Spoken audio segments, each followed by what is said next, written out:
Ang dami nga dito. Lugar natin. Asa ibang tow truck natin? Ito na yung lugar na kino-complain. Dami. Ilang beses na kayo ino-operate dito? Ba't ba parada kayo ng parada? Ino-operate? Hindi, na-operate na nga kayo kasama namin HPG dito eh. Sir, kasi iniiga lang po ako, sir. Ano ID niyan? Picturean nyo nga.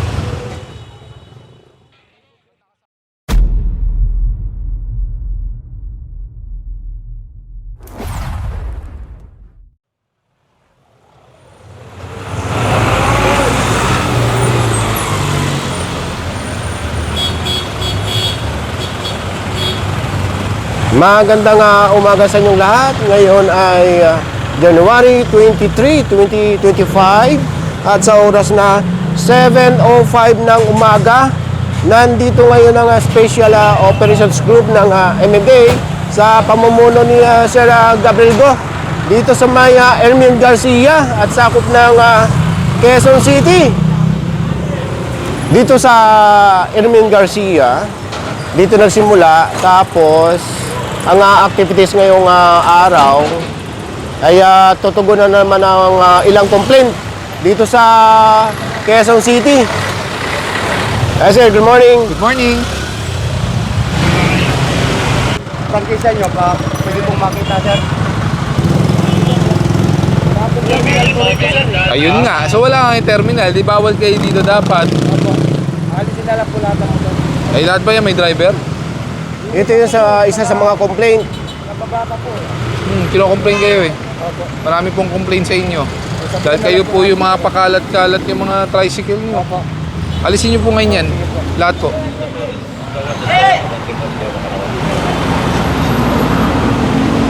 Walang terminal dahil wala lamang binibigay dito eh. Ermin Garcia to eh. Kaya ayaw mo lang. Sige, alisin na lang naman muna. Tara! Maliwa dito sa 15th Avenue.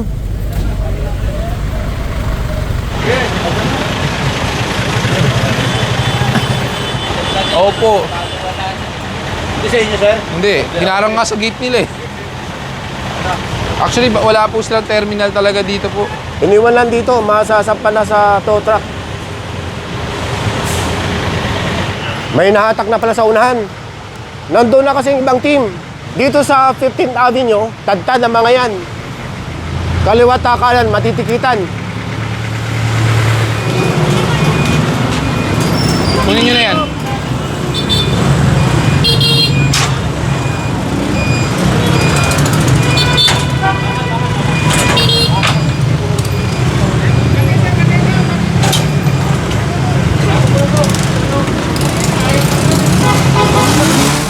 Ito naman, natikitan na tama hatak dahil namumukod tangi lang siya na nakausli yung puwitas dito sa sidewalk.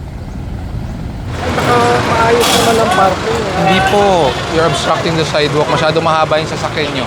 Dapat hindi nyo po dyan pinarada. Kasi masyado na kayo nakaharang. Pag makikita nyo yung tao maglalakad dyan, pagdating sa kotse nyo, they have to be forced to walk on the street instead of going straight the sidewalk. Saan po ang ano nito? Tumana Marikina.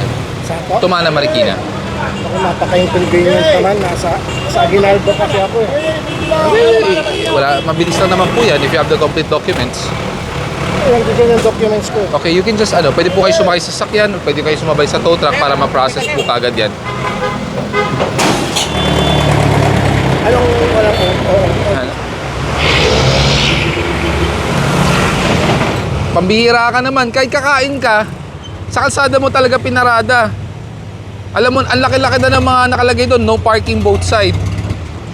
Walang problema naman mag-almusal ka, pero huwag naman dito sa kalsada nakaparada yung jeep mo. Ticket lang naman yan. Lisensya mo na lang. Titikita na lang natin. Kung ayaw mo yung plaka matitikita, itotow ko namin yan. Alam mo, ikaw lang kaisa-isang nakaharang sa kalsada na dapat iwasan ng ibang gumagamit ng kalsadang. Lago pa kaya. Toad po yan, toad. Kanino kay Almo? Oh, Agire. Ay, bahala. Alisin mo kaagad yan. Tanggalin niyo yan. Kumaloon na yan. Ano po yung matutulis ko ba yan? Hindi naman namin kukumpiskayin yung lisensya eh. Babalik. Yung ticket mo, 1,000. Tanggalin nyo na. Ayaw nyo, kami magtatanggal niyan. Tanggalin nyo na ngayon. Kabila! Pasok nyo na yan, pasok nyo na.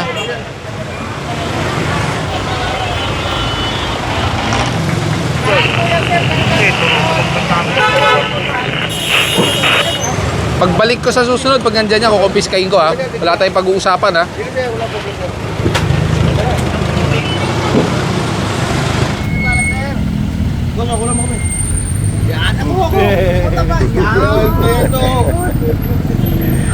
Ayan.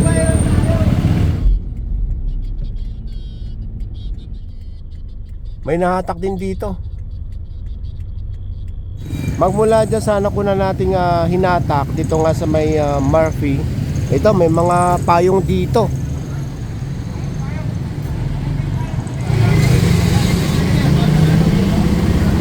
Yung payong, kunin na yung payong na yan.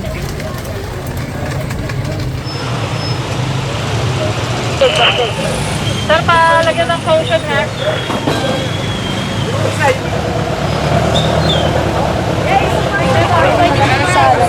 Pakalin po.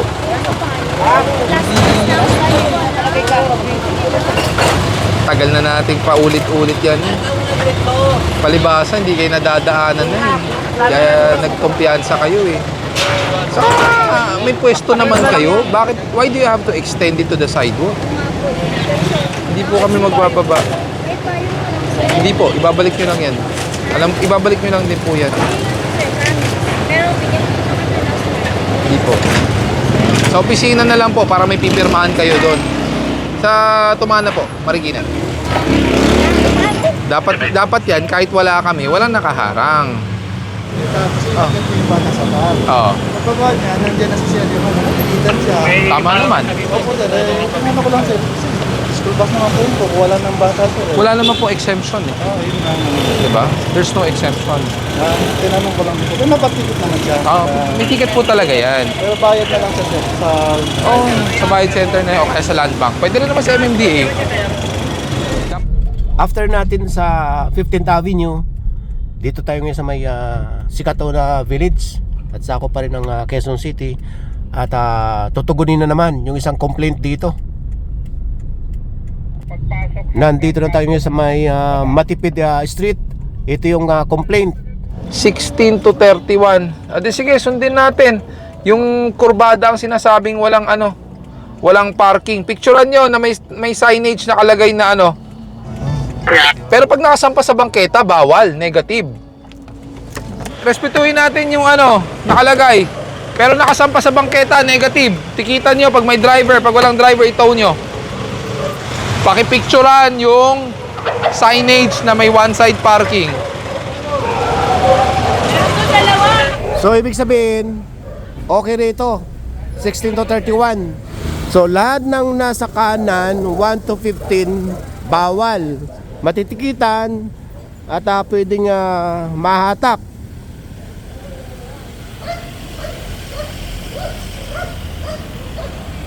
Okay yung one-side parking. Yun nga lang, kaya matitikitan at posibleng mahatak dahil sa kurbada.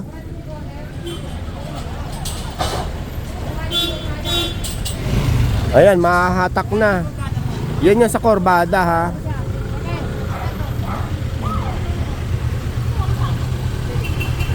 Bawal yan. Curve na to eh. Ha?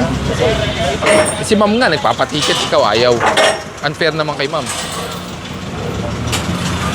Kung ayaw mo, wala naman problema. Ito na lang namin. Habang Lalagay lang nag-uusap naman po sila namin. dyan, Refuse meron lang ako ipapakita to sa inyo ha. show license.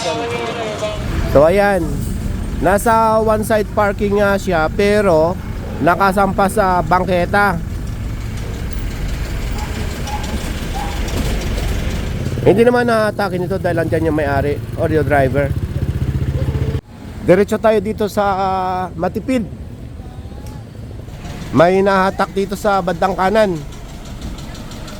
Dalawa ang mahahatak dito.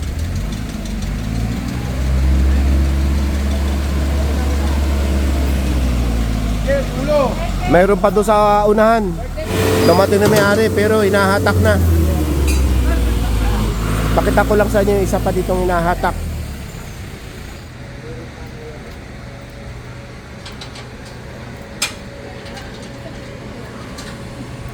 Pag mula sa Matipid, nandito tayo sa may Madasalin na kung saan isa rin itong complaint. At may nahatak na dito.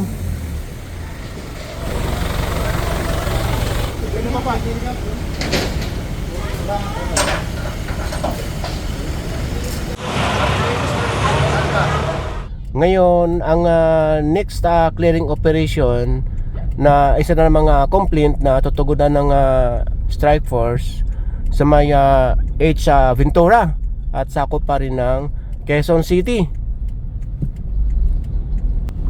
Nandito na tayo ngayon sa may Katipunan Avenue at yan ang part ng UP Diliman.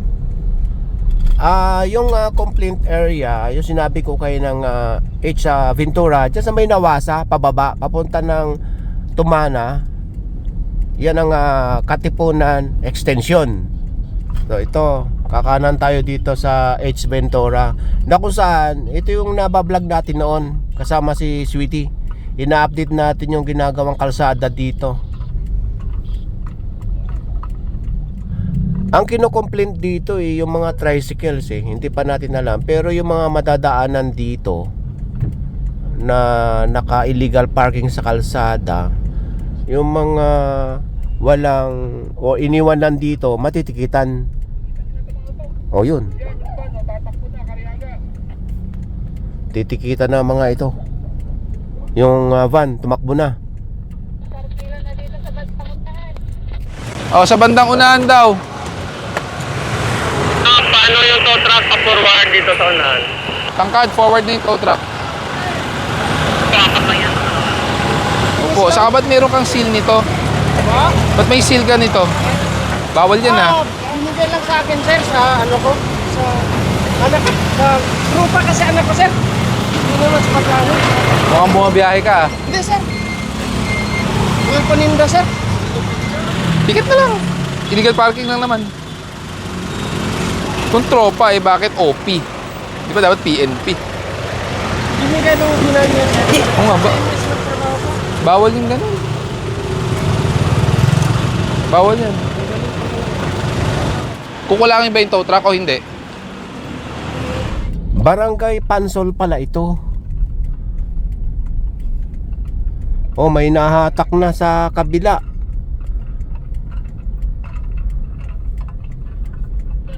Diyan na talaga nakaparada, nakakumot pa. Kaya hinatak ang mga yan. Yung pula okay na yan Kasi paglabas dito ng sasakyan galing sa looban, ayan, obstruction. Dalawa sila dyan nakapark. Tatlo na palang hinahatak dito.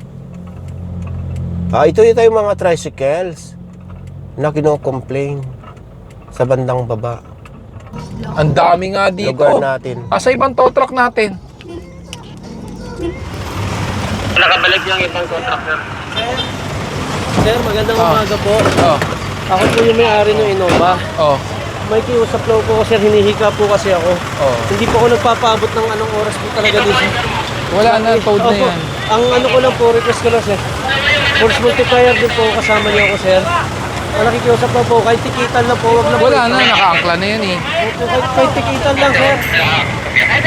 Ilang beses na kayo na-operate dito? Ba't ba parada kayo ng parada? In-operate? Hindi, na-operate na nga kayo kasama namin HPG dito Opo.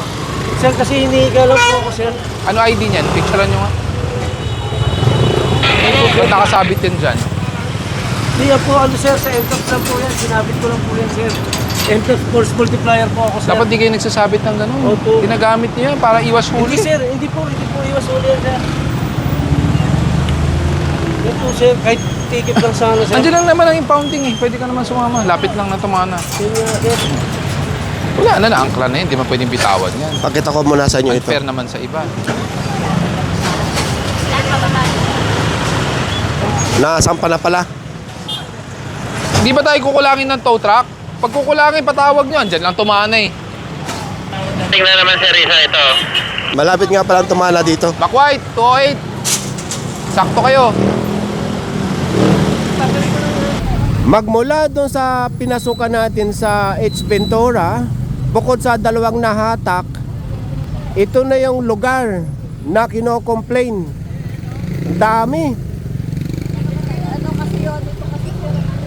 Hindi lang mga tricycles.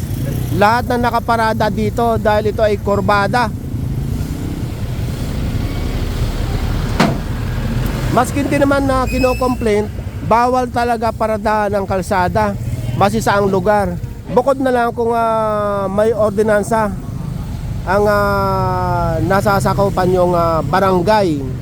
Katulad nung nadaanan natin sa Matipid, saka sa, nakalimutan ko na yung isang street, Madasalin.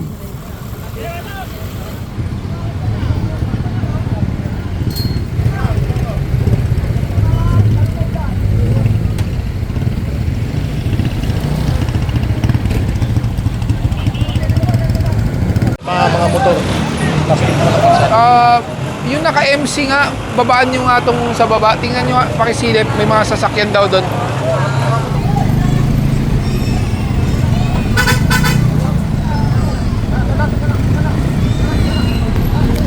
Kunin nyo na yan. Iaharang lang nila yan. Sir Gab, magandang umaga ulit. Ito bang lugar na kung saan i-complain, kasama rin po ba itong mga ito? Yung dating kalsada? Well, sa ngayon, since it's under road repair, hindi pa usable yung kalsada. So, temporarily, dyan muna nila ginagawang paradahan, no? So, for now, pagbigyan po muna natin, habang inaayos yung kalsadang yan, dahil wala naman po gumagamit niyan, no? But ang priority po natin yung madadaanan, yung kabilang bukas po, yung kabubukas lang na kalsada. So, we have to ensure na wala pong any obstruction kasi medyo masikip, two-way po siya ngayon, tapos paahon, palusong. So, kailangan po safe yung kalsada. Ano po to? Actually, ano to eh, ang ending po nito is towards a subdivision, pero yung subdivision na yan, may portion of it is open to the public to use as passing through. Okay sir, maraming salamat. Yung mga tricycle na ipinasok dyan, yung iba galing dito, maaliwalas na. Okay na yan yung sa looban.